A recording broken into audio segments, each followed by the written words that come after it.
Hi hello வணக்கம் நண்பர்களே, இது உங்கள் விவி விலாகர்ஸ். என்னோட எஃபிசெட் வெர்ஷன் 3 கிராஷ் கார்டு ஆர்டர் பண்ணியிருந்தேன் ஃப்ளிப்கார்ட்டில். அது டெலிவரி இன்றைக்கி தான் வந்தது. அது எவ்வளோ வெயிட் இருக்குதுன்னு நம்ம வெயிட் போட்டு இப்போ செக் பண்ணி பார்க்கலாம். அரௌண்ட் 3.75 kg காட்டுது, 3.25 கிலோ. இப்போ இதை அன்பாக்ஸ் பண்ணலாம். உள்ளே ஏதாவது டேமேஜ் ஆகியிருக்கா இல்லை நம்ம ஆர்டர் பண்ணது தான் வந்திருக்கா அப்படின்றது செக் பண்ணி பார்ப்போம். பார்சல்லாம் நல்லா தான் பண்ணியிருக்காங்க மக்களே. ஆனால் என்னன்னு பார்த்தீங்கன்னா, அங்கங்கே ஆல்ரெடி சின்ன சின்ன டேமேஜ் ஆகி தான் பேக்கிங் வந்திருக்கு. கோணி பையில் ஒன்று போட்டு தான் கட்டியிருக்காங்க, மேலே ஃபுல்லாக டேப் போட்டு ஒட்டியிருக்காங்க. அது உள்ளே அட்டை டப்பா வச்சுருக்காங்க. ஃபுல்லாக ஓப்பன் பண்ணி பார்த்தா தான் உள்ளே என்னென்ன இருக்குன்றது தெரியும். ஓப்பன் பண்ணி பார்க்கலாம். அந்த வெள்ளை கலர் கோணி பை பிரிச்சாச்சு. உள்ளே பார்த்தீங்கன்னா அட்டை டப்பா போட்டு பேக் பண்ணியிருக்காங்க துண்டு துண்டாக. அதை ஓப்பன் பண்ணால் உள்ளே கவரு பேக்கிங் பண்ணியிருக்காங்க. இப்போ அந்த கவரையும் பிரித்து பார்க்க போகிறோம். அதை பிரிச்சுட்டு உள்ளே ஏதாவது பெருசாக டேமேஜ் ஆகிருக்கா இல்லை ஸ்க்ராட்ச் ஆகிருக்கான்னு செக் பண்ணலாம். ஆல்ரெடி நம்ம இதை ஆர்டர் போட்டு 2 நாளைக்கு முன்னாடியே வர வேண்டியது. ஆனால் நமக்கு நம்ம ஓடிபிலாம் அனுப்பிச்சிட்டாங்க, ஆனால் டெலிவரி மட்டும் ஆகலை. ஃப்ளிப்கார்ட் எப்போவுமே அப்படி தான் பண்ணுறாங்க, சொன்ன டேட்டுக்கு டெலிவரி பண்ணுறதே இல்லை. ஓகே மக்களே, ஓப்பன் பண்ணியாச்சு. பார்த்தீங்கன்னா இதுதான் ப்ராடக்ட்டு. அந்த உள்ளே இருக்க அந்த புஷ்ஷு கிளாம்ப்பு அதெல்லாம் தனியாக இந்த இடத்துல வச்சு பேக் பண்ணியிருக்கிறாங்க. அதுக்கு ஒரு கவர் போட்டு. மெட்டீரியல் லைட் வெயிட் தான் மக்களே. நானும் கொஞ்சம் ஹெவியாக இருக்குன்னு எதிர்பார்த்தேன். நான் எதிர்பார்த்த அளவுக்கு ஹெவியெல்லாம் எதுவும் இல்லை. மீடியம் மெட்டல் தான் இது. ஒன்றும் ஹெவி மெட்டல்லாம் கிடையாது. அதில் ஆடில் பார்த்தீங்கன்னா ஹெவி மெட்டல்னு போட்டிருந்தாங்க. இது ஒன்றும் ஹெவி மெட்டல்லாம் கிடையாது, லைட் வெயிட் மெட்டல் தான் இது. ஓப்பன் பண்ணியாச்சு மக்களே. அது உள்ளே வர அந்த புஷ்ஷு போல் நெட்டு அதெல்லாம் இருக்குது பாருங்கள். 4 Allen key bolt, 2 12mm bolt 1 inch. அதுக்கப்புறம் பார்த்தீங்கன்னா 2 கிளாம்ப்பு, அந்த 4 புஷ்ஷு மாதிரி இருக்கும் இல்லைங்களா, ரோலரு, அது ஒரு 4 கொடுத்துருக்காங்க. அவ்வளோதான் அந்த கவரில் இருந்தது, வேறு எதுவும் இல்லை. அது எதாவது டேமேஜ் ஆகிருக்கான்னு செக் பண்ணுவோம். அதில் எதுவும் டேமேஜ் எதுவும் இல்லை. நண்பர்களே, இது ஃப்ளிப்கார்ட்டில் ஆஃபரில் பார்த்தீங்கன்னா 1500 போட்டிருந்தாங்க ரேட்டு. 1500 இது மாட்டும் போது தான் தெரியும் என்னென்ன ப்ராப்ளம் கொடுக்க போகுதுன்னு. சரி நண்பர்களே, இதை வெளியே எடுத்துகிட்டு போயிட்டு வண்டி பக்கத்தில் வச்சு அதுக்கு தேவையான டூல்ஸை வச்சு இதை மாற்றுறது எப்படின்னு பார்ப்போம். இதில் அந்த இதெல்லாம் எதுவும் கொடுக்கல, கேட்லாக்லாம் எதுவும் கொடுக்கல. எப்படி மாற்றுறதுன்ற இதெல்லாம் நம்மளே எடுத்துகிட்டு போய் வச்சு வண்டி பக்கத்தில் எங்கே மேட்ச் ஆகுதுன்னு பார்த்து அந்த போல்ட்டெல்லாம் லூஸ் பண்ணி தான் மாட்டணும் போல் இருக்குது. ஆல்ரெடி நான் இதில் ஒரு சைடு நான் மாட்டிட்டேன், அப்போ நான் வீடியோ எடுக்கலை. அனதர் சைடு அதே தான். நான் இந்த சைடு எப்படி மாட்டினோ அதே மாதிரி தான் இப்போ அந்த பக்கமும் மாட்ட போகிறேன். அதை வீடியோ எடுத்து உங்களுக்கு நான் போடுறேன். இது ஏன்னா நானே 2-3 வாட்டி கழட்டி போட்டதால் வீடியோ எடுக்க முடியல. இல்லை, இப்போ ஒரு சைடு மட்டும் நான் மாட்டி டைட் பண்ணியிருக்கேன். அடுத்த சைடு நான் மாட்டி டைட் பண்ணுறேன். அந்த வீடியோ உங்களுக்கு நான் அப்படியே போட்டுகிட்டே இருக்கேன் பாருங்கள் நான் மாட்டுறது. ஏன்னா நான் மட்டுமே கையில் ஃபோனை வச்சுட்டு இந்த வேலை பண்ண முடியல.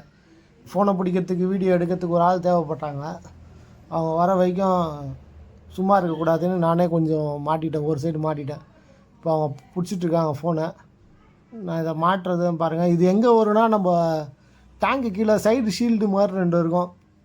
அந்த ஷீல்டு கனெக்ட் பண்ணுற ஒரு போல்டு தான் இது. 10mm போல்டு 2 நம்பர் இருக்கும். அந்த முன்னாடியே நான் காட்டினேன் இல்லைங்களா, அந்த கிளாம்ப்பு 2 கிளாம்ப்பு, அந்த 2 கிளாம்பும் வந்து அந்த 10mm போல்ட்டை கழட்டிட்டு அந்த இடத்துல தான் மாட்டுற மாதிரி இருக்கும். அதே மாதிரி 10mm போல்ட்டை கழட்டினீங்கன்னா அது சைஸ் ரொம்ப குட்டியாக இருக்கும், லென்த்து கம்மியான லென்த்து அது. அதெல்லாம் நீங்கள் அதை கழட்டிட்டிங்கன்னா வேறு 2 10mm போல்டு 1 இன்ச்சு போல்டு தான் நீங்கள் போடுற மாதிரி இருக்கும். அப்புறம் அந்த இன்ஜின் பக்கத்தில் பார்த்தீங்கன்னா ஆல்ரெடி வண்டியிலே ஒரு பெரிய கிராஷ் கார்டு போடுற இடத்துல வர ஒரு 13ஆம் நம்பர் போல்டு லென்த்து போல்டு இருக்கும். அதை லூஸ் பண்ணிவிட்டு அதில் தான் இன்னொரு சைடு உட்காருது. அந்த கிராஷ் கார்டோட கிளாம்பு அந்த இடத்துல தான் கரெக்டாக உட்காருது. அதுக்கப்புறம் பார்த்தீங்கன்னா நம்ம புட்ரெஸ்ட் வச்சுருப்போம்ல, புட்ரெஸ்ட் பக்கத்தில் பார்த்தீங்கன்னா ஒரு போல்டு இருக்கும் 12mm போல்டு. அதுவும் பார்த்தீங்கன்னா 1 இன்ச்சு போல்டு 12mm போல்டு. அதையும் ரிமூவ் பண்ணிடணும். ஏன்னா இன்னொரு கிளாம்போட எண்டு அங்கே தான் வந்து முடியுது, அங்கே தான் கிளாம்ப் பண்ணுற மாதிரி இருக்கும். முன்னாடி சொன்ன மாதிரியே தான் நண்பர்களே, இந்த 12ஆம் நம்பர் போல்டு சொன்னேன் இல்லைங்களா, அது 1 இன்ச்சு. ஆனால் நம்ம கிளாம்பை வச்சு திருப்பி டைட் பண்ணுறதா இருந்தால் அது 1.5 இன்ச்சு போல்டு போட்டால் தான் உள்ளே போய் பிடிக்குது. ஏன்னா நம்ம கிளாம்பு ப்ளஸ் வாஷர் வச்சு போடுவோம் அந்த இடத்துல. நான் முன்னாடி சொன்ன மாதிரியே தான் இப்போ அந்த இடத்துல நம்ம இந்த சைடு கிளாம்பு ஃபிக்ஸ் பண்ணுறோம் பாருங்கள். ஒரு சைடு கிளாம்பு நான் முன்னாடியே ஃபிக்ஸ் பண்ணிட்டேன்னு சொன்னேன் இல்லைங்களா, இப்போ இன்னொரு சைடு கிளாம்பு தான் இப்போ ஃபிக்ஸ் பண்ணிகிட்ருக்கேன். அங்கே இருக்க நெட்டை லூஸ் பண்ணி எடுத்துகிட்டு அங்கே தான் அந்த எல் கிளாம்பு நம்ம ஃபிக்ஸ் பண்ண போகிறோம். அதை நம்ம ஃபிக்ஸ் பண்ணி டைட் பண்ணிட்டோன்னா நம்ம அந்த கிராஷ் கார்டை வச்சு பொசிஷன் கரெக்டாக இருக்குதான்னு செக் பண்ணிக்கலாம். சப்போஸ் பொசிஷன் சரியில்லைன்னா எங்கேயாச்சும் பெண்டாக இருக்கா, இல்லை அந்த கிளாம்பு உட்கார இடம் அட்ஜஸ்ட் பண்ணோமான்றது நமக்கு தெரியும். நம்ம அந்த கிளாம்பு அங்கே கரெக்டாக ப்ராப்பராக நம்ம ஃபிக்ஸ் பண்ணால் தான் கிளாம்பு ஏதாவது எந்த பக்கம்னா அட்ஜஸ்ட் பண்ணணுமான்றது நமக்கு தெரியும். ஃபிக்ஸ் பண்ணிவிட்டு அந்த கிராஷ் கார்டை வச்சு பார்க்கணும். அதுக்கப்புறம் தான் நமக்கு கரெக்டாகவே தெரியும்.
they flow down.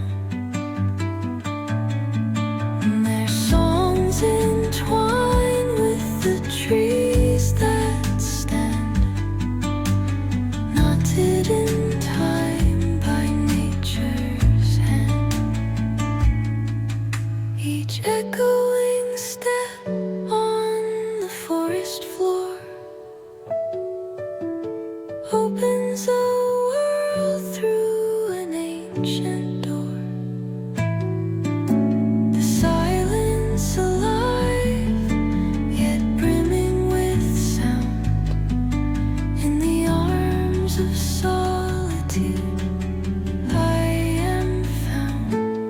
Oh, whispering pines, sing me your tune.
நண்பர்களே இது கொஞ்சம் ஈஸியாக மாட்டிடலாம் தான் பார்த்தேன். மொத்தமே ஒரு 11 போல்ட்டு தானே, நம்மளே மாட்டி டைட்டு வச்சிடலான்னு. ஆனால் நம்மளை வச்சு செய்யுது. வெளிச்சமாக இருக்கும்போது ஸ்டார்ட் பண்ணது, இருட்டியே போச்சு. இப்போ தான் வேலை முடியுது. 1500 கொடுத்து தான் நம்ம இதை வாங்கினோம். இதுக்கு தனியாக வேறு ஃபிக்ஸிங் சார்ஜ் வேறு கொடுக்கணுமேன்றதுக்கோசரம் இது நம்மளே ட்ரை பண்ணி பார்த்தா என்ன நம்மளாலே மாட்ட முடியுமான்னு செக் பண்ணி பார்க்கலான்னு பார்த்தோம். மாட்டியாச்சு நண்பர்களே. இதை மாட்டினதில் நமக்கு ஒன்று மட்டும் நல்லா கிளியராக தெரியுது நண்பர்களே. இது பார்த்திங்கன்னா வண்டி ஸ்டாண்டு போட்டு ஸ்டாண்டு கலந்து வண்டி கீழே விழுந்தாலோ அல்லது நம்ம எதாவது டேர்னிங் திரும்பும் போது கீழே விழுந்தாலோ அந்த மாதிரி டேமேஜை மட்டும்தான் இதெல்லாம் தாங்க முடியும்.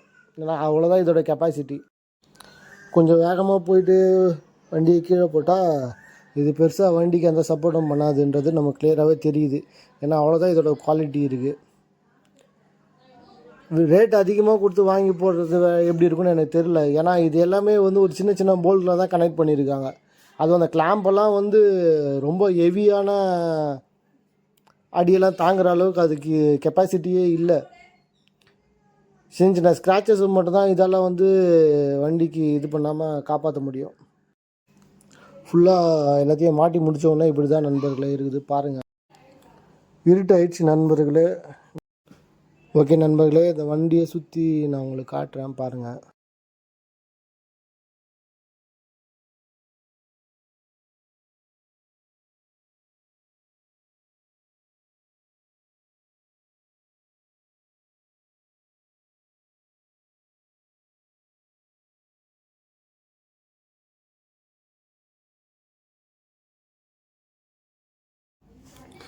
இந்த வீடியோவை பார்த்த அனைத்து நண்பர்களுக்கும் நன்றி, வணக்கம்.